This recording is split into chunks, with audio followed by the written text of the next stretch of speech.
Damos gracias por tu amor, por tu misericordia, por tu bondad, porque eres un Dios precioso, poderoso.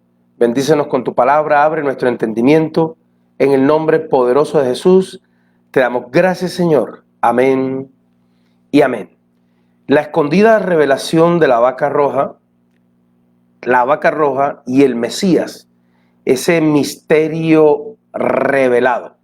Números 19:1, vamos a leer una porción, vamos a aprender algo bien bonito, es la segunda parte de la vaca roja y el Mesías, el misterio revelado. Dice allí mi Biblia en el libro de Números capítulo 19, versículo del 1 al 22. Jehová habló a Moisés y a Aarón diciendo: esta es la ordenanza de la ley que Jehová ha prescrito, diciendo: di a los hijos de Israel que traigan una vaca alazana perfecta, en la cual no haya falta, sobre la cual no se haya puesto yugo. 19:3. Y la daréis a Eleazar el sacerdote, y él la sacará fuera del campamento, y la hará degollar en su presencia. Y Eleazar el sacerdote tomará de la sangre con su dedo, y rociará hacia la parte delantera del tabernáculo de reunión con la sangre de ella 7 veces, y hará quemar la vaca delante de sus ojos, su cuero, su carne y su sangre, con su estiércol la hará quemar. Luego tomará el sacerdote madera de cedro e hisopo y escarlata, y lo echará en medio del fuego que arde la vaca.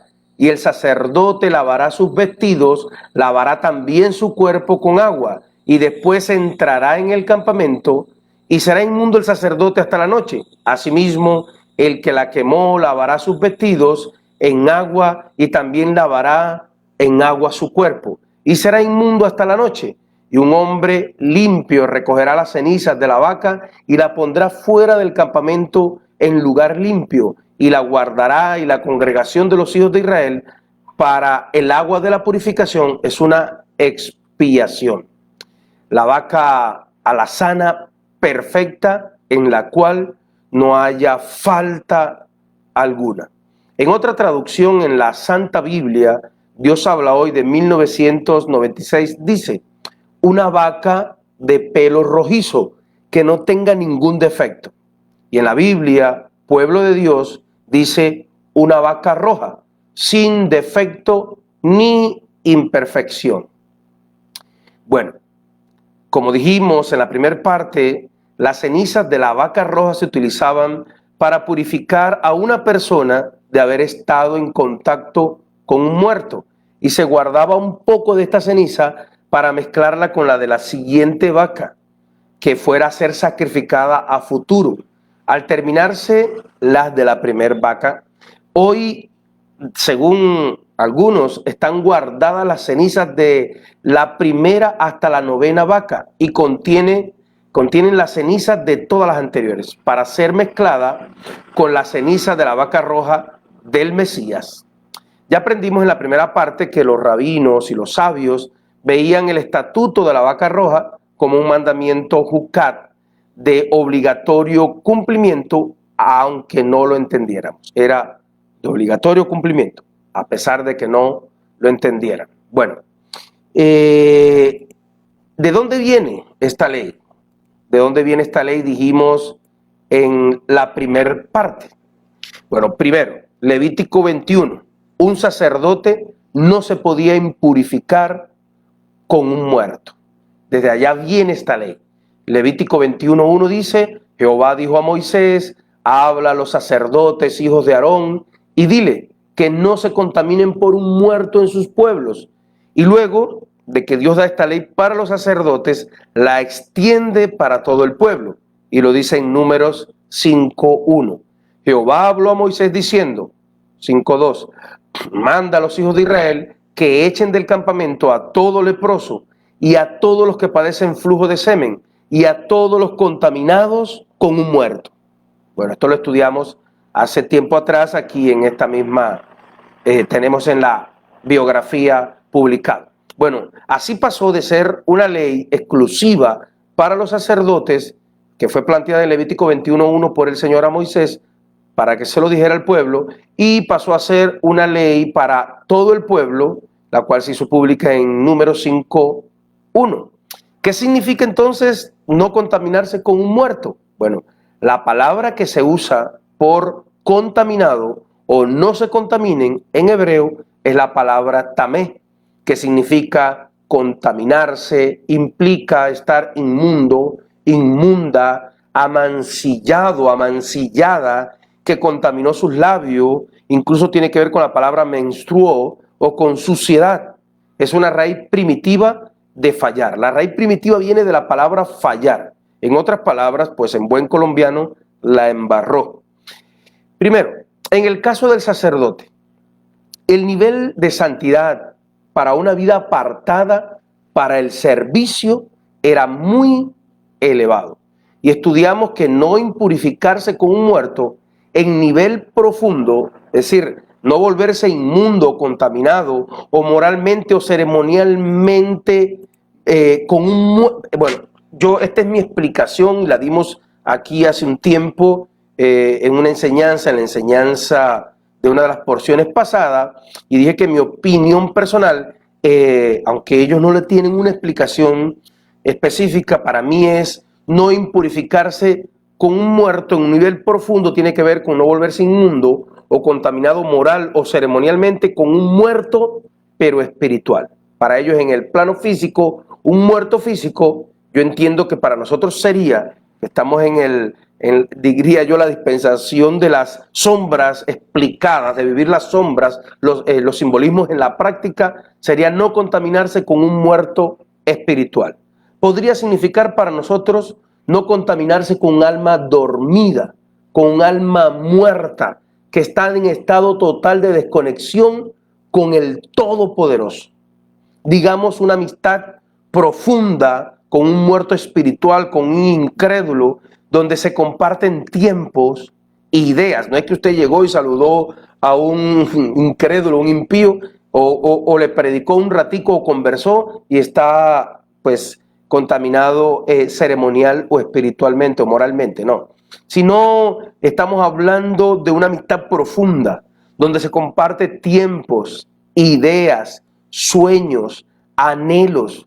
Hablo de amigos íntimos, de amigas íntimas con los que se comparten paseos, comidas, tiempo de conversación, a un grado de compenetración. Hablo, pues, mucho más, imagino, de tener relaciones sexuales, noviazgo, matrimonio con un alma muerta, dormida, muerta espiritualmente.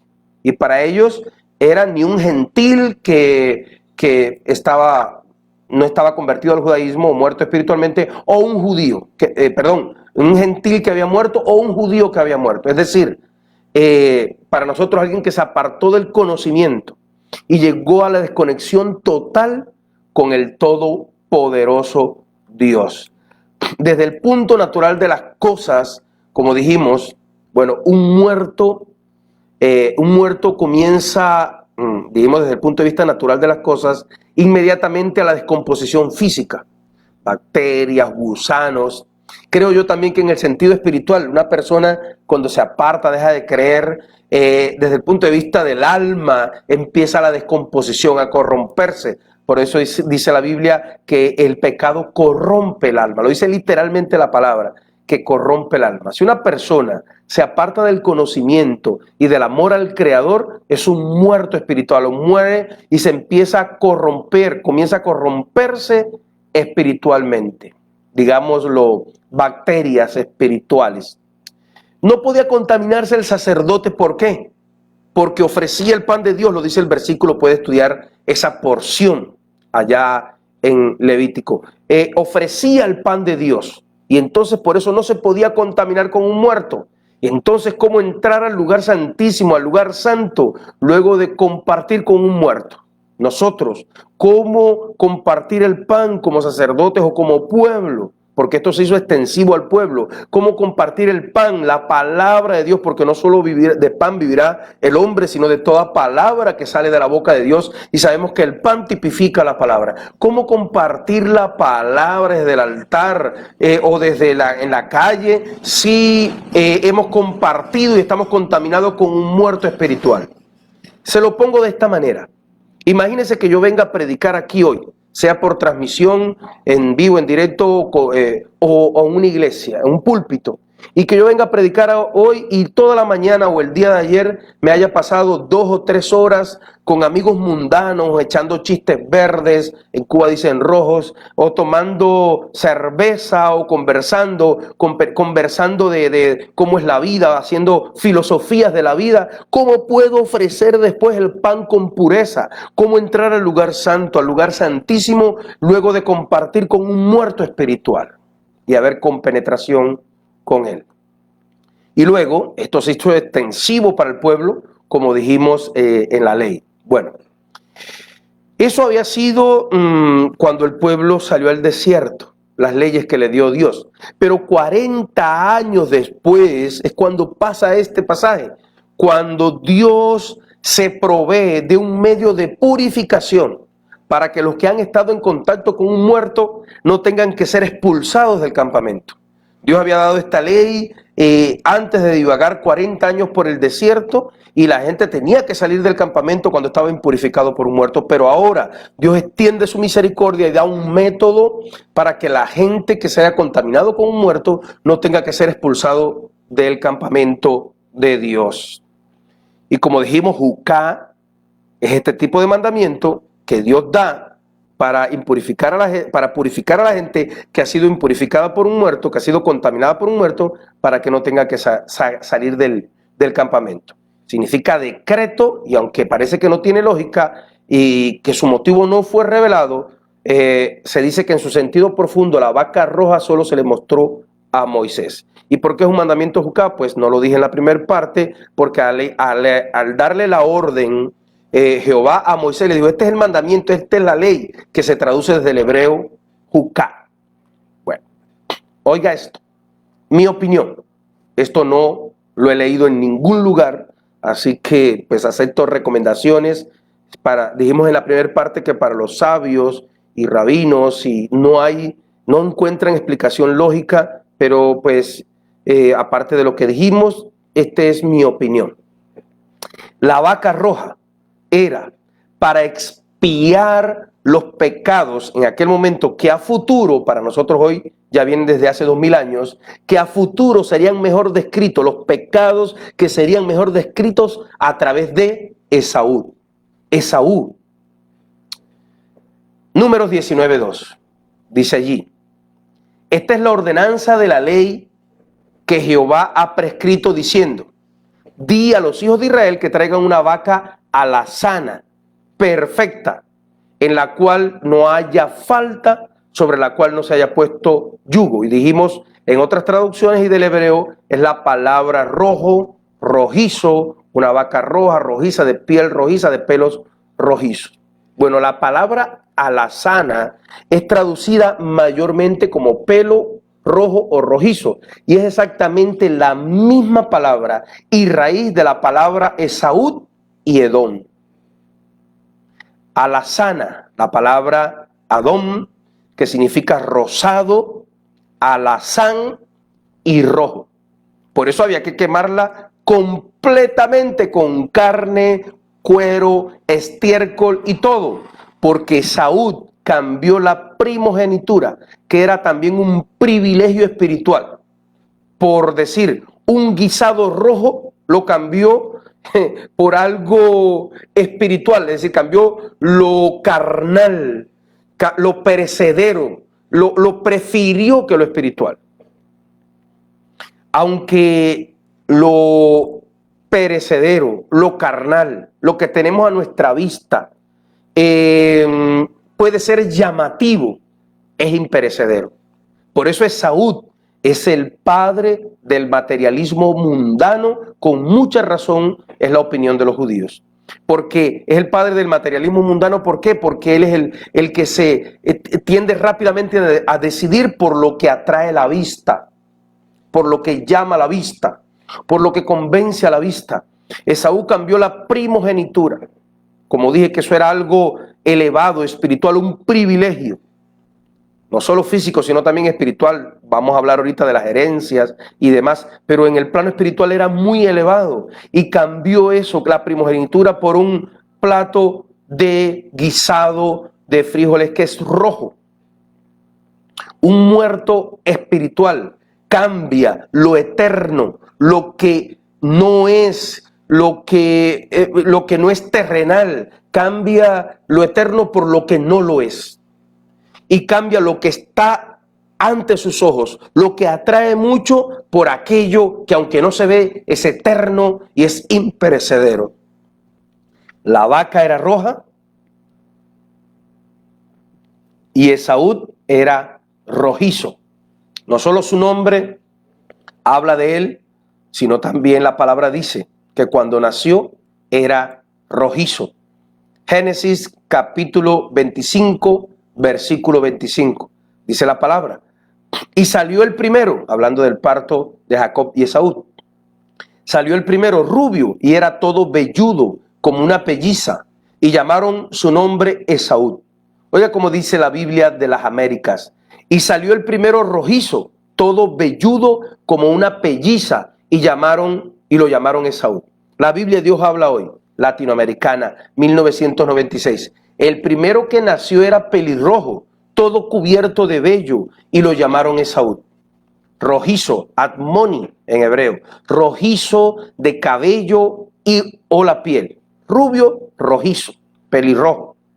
En Génesis 25:30 dice: dijo a Jacob, te ruego, hablando de Esaú a Jacob, ahí es donde vendió su primogenitura por un plato de guiso rojo. Dice allí en Génesis 25:30, dijo a Jacob, te ruego que me dejes comer de ese guiso, pues estoy muy cansado. Por tanto, su nombre fue llamado Edom, que significa rojo, rojizo, alazán. Edom, rojo, gemelo mayor de Jacob. El rojo del guiso y Edom son prácticamente la misma palabra y son parte de la raíz de la palabra rojizo, traducida para nosotros por rubio, pero la palabra en hebreo habla de rojo, rojizo.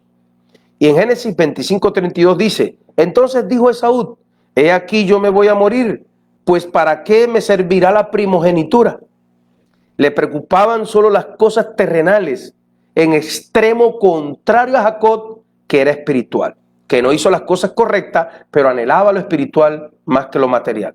El rojo es el color del deseo y también se relaciona con la lepra. Levítico 13:42 dice allí: mas cuando en la calva o en la antecalva hubiese una llaga blanca rojiza, lepra es, que brota en su calva o en su antecalva. Entonces el sacerdote lo mirará, y si pareciere la hinchazón de la llaga blanca rojiza en su calva o antecalva, como al parecer de la lepra de la piel del cuerpo. Y aquí rojiza es adamdam, que es rojizo, rojiza igual. El que tiene oído escuche. Esaú, de él desciende Roma, que tiene como color que los representa el rojo escarlata.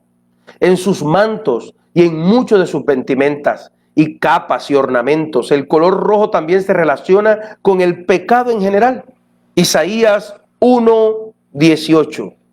Venid luego, dice Jehová, y estemos a cuenta. Si vuestros pecados fueren como la grana, como la nieve serán emblanquecidos. Si fueren rojos como el carmesí, vendrán a ser como la blanca lana. La primogenitura era un honor especial que recibía el primer hijo que nacía. Incluía una doble porción de la herencia de la familia, junto con el honor de llegar a ser algún día el líder de la familia.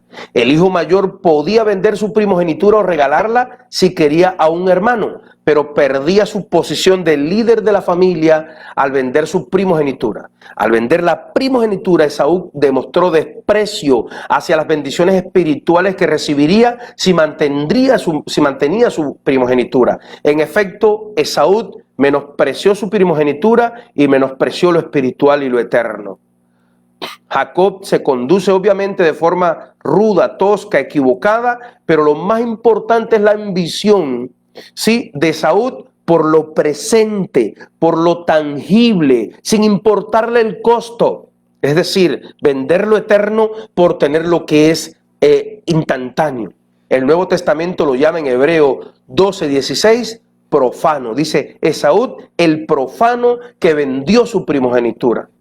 Esaú que entregó los beneficios permanentes de su primogenitura por el placer inmediato de la comida. Actuó impulsivamente por satisfacer sus deseos inmediatos, sin detenerse a considerar las consecuencias a largo plazo de lo que hacía. Nosotros, tú y yo, podemos caer en la misma trampa hoy y todos los días. Cuando vemos algo que deseamos y nuestro primer impulso es obtenerlo, es tenerlo cueste lo que cueste. Brincando cualquier principio, pasando por encima de cualquier principio. Al principio nos sentimos inmensamente satisfechos cuando obtenemos aquello que a la vista nos atrae, y en ocasiones hasta poderosos cuando hemos obtenido lo que nos propusimos. Pero el placer inmediato a menudo opaca el futuro. Podemos evitar el error de Saúl al comparar, antes de actuar, la satisfacción a corto plazo con sus consecuencias. Podemos comparar esto, podemos evitar el error de Saúl. Compare las consecuencias con la satisfacción a corto plazo y eso le ayudará. A menudo experimentamos situaciones similares. Por ejemplo, cuando el apetito sexual apremia, un acta matrimonial parece no ser tan importante. En ocasiones sentimos tanta presión en ciertas cosas que no nos importa lo demás. La presión del momento nos hace perder la perspectiva eterna. En este instante lleno de presión suele ser el más difícil al enfrentar la tentación. Pero la interpretación más profunda es que el alma, ahogada por la carne, tal como la rosa por los espinos en Cantares 2:1, que ahogaban la rosa, los espinos, o la semilla ahogada, según la parábola del sembrador, por los afanes y los placeres de este siglo. Es decir, el alma ahogada por la carne no debe menospreciar la eternidad al lado del Elohim eterno, Dios todopoderoso, para dar satisfacción a los espinos, al cuerpo. No debemos menospreciar la bendición celestial por la efímera ilusión terrenal. ¿Y por qué conecta este pasaje con Roma? Porque dije, no solo porque Saúl fue el padre de Roma, no, es decir, porque de Saúl descendieron los romanos, si no lo puede ver en la genealogía. No solo Rómulo vino de Saúl, no solo por el deseo por el placer inmediato que trae el poder y control que tiene Roma. Roma lleva a la idolatría por ese placer inmediato que tiene el poder y el control. El deseo de tener poder y control y hegemonía mundial. El mismo móvil que su padre, el mismo móvil que su ancestro Esaú, que es su padre, su ancestro. No solo por todo eso, sino por lo que quemaban junto con la vaca roja. Eso nos conecta con ella, nos conecta con Roma en el nuevo pacto. La palabra escarlata, el rojo escarlata. ¿Se acuerda? Que cuando había que quemar la vaca roja, no solo porque era roja, ¿con qué más había que quemarla? Números 19:6, recordemos, dice allí, luego tomará el sacerdote madera de cedro, el madero en que murió Jesús, e hisopo, el hisopo con que purificaban a los leprosos, pero también con el que le dieron vinagre a Jesús. Y escarlata, había que echar en el fuego donde ardía la vaca, cedro, hisopo y escarlata, símbolo de la cruz, del vinagre que le dieron en el hisopo y que también con el que pintaron las puertas allá en Egipto cuando murió el corderito. Y escarlata, rojo. ¿Por qué el escarlata rojo? Y dice en el número 19:6, y lo echarán en medio del fuego que arde la vaca. Esa palabra escarlata, que habla el número 19:6, está sustituyendo la combinación de las dos palabras en hebreo. De la palabra shani, que es carmesí, propiamente insectos de ese color con el que teñían la tela, antimonio, carmesí, escarlata, grana, granada, púrpura, y la palabra tolá, que era un gusano, especialmente gorgojo rojo, que era usado también en esa conexión. Tenían la ropa con él: carmesí, escarlata, grana, granada, gusano. ¿Se acuerda de lo que pasó al Señor en la cruz? Al Señor Jesús cuando estaba en la cruz. Dice Mateo 27, 28. Y desnudándoles, ¿qué hicieron los romanos con él? Los soldados. Y desnudándole, le echaron encima un manto de escarlata. ¿De qué color era el manto que pusieron encima del Señor Jesús? Escarlata. Roma, los seguidores de Roma, los soldados romanos. Roma desnudó al Mesías quitándole la ropa. Dice la palabra, desnudándole. Y le puso un manto propio de su inmundicia, un manto escarlata, de la inmundicia de Saúl. El Mesías, el Mashiach, nos redimió también del pecado de Saúl, el rojizo, el padre de Roma. Él pagó también la deuda de la vaca roja. Hebreos 9:19, dice la palabra, porque habiendo anunciado Moisés todos los mandamientos de la ley, a todo el pueblo tomó la sangre de los becerros y de los machos cabríos con agua, lana, escarlata e hisopo, y roció el mismo libro y también a todo el pueblo. Apocalipsis 12:3. También apareció otra señal en el cielo. He aquí un gran dragón escarlata que tenía 7 cabezas y 10 cuernos, en sus 7 cabezas diademas. Apocalipsis 17:3. Y me llevó en el espíritu al desierto y vi una mujer sentada sobre una bestia escarlata llena de nombres de blasfemia que tenía 7 cabezas y 10 cuernos. Apocalipsis 17:4. Y la mujer estaba vestida de púrpura escarlata y adornada de oro y de piedras preciosas y de perlas, y tenía en la mano un cáliz, una copa de oro llena de las abominaciones, de las inmundicias de su fornicación. Apocalipsis 18:12. Mercadería de oro y de plata, piedras preciosas, de perla, de lino fino, de púrpura, de seda y de escarlata, y de toda madera olorosa, y de todo objeto de marfil, y de todo objeto de madera preciosa, de cobre, hierro y mármol. Ahí vemos la palabra escarlata también.